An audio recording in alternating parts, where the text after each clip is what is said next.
আমরা উদয়পুর ঘুরছি।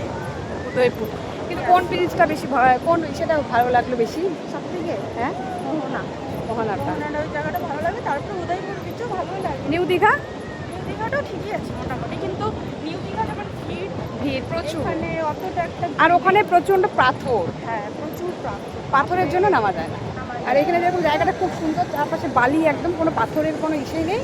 কিন্তু আপনি বাড়ির থেকে আসবেন ফর্সা হয়ে, এখান থেকে হয়ে যাবে কালো। তাই তো আমরা কত মেনটেন করে আসছি। কালকে হই নাই কালো, হ্যাঁ, কালকে অতটা হই নাই, আজকে একদম প্রচুর হয়ে গেছি। কালো কাকে বলে? আজকে অনেকটা মানে কালো হয়ে গেছি আমরা। যাই হোক, কালো হলে যে ঘুরতে আসলে সব কিছু মেনটেন করেই যেতে হবে, কোনো ইসে নেই। জলটা একটু বড় কিছু। এটা আলাদা করে আসছি। আর সব থেকে বেশি ভালো লেগেছে মোহনার জায়গাটা, কিন্তু একটা এখানে খারাপ, মাছের গন্ধ খালি, প্রচণ্ড মাছ। যাই হোক, আমরা মাছ টাছ কিনি নাই কিছু।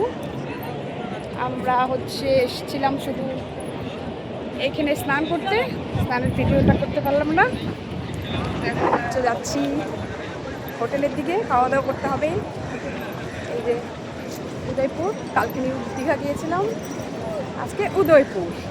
এই আমার ছেলে দাঁড়িয়ে আছে, বাবা দাঁড়িয়ে আছে, মানে হাজব্যান্ড। চলো, খিদা পেয়েছে? হ্যাঁ, চলো চলো, ওকে।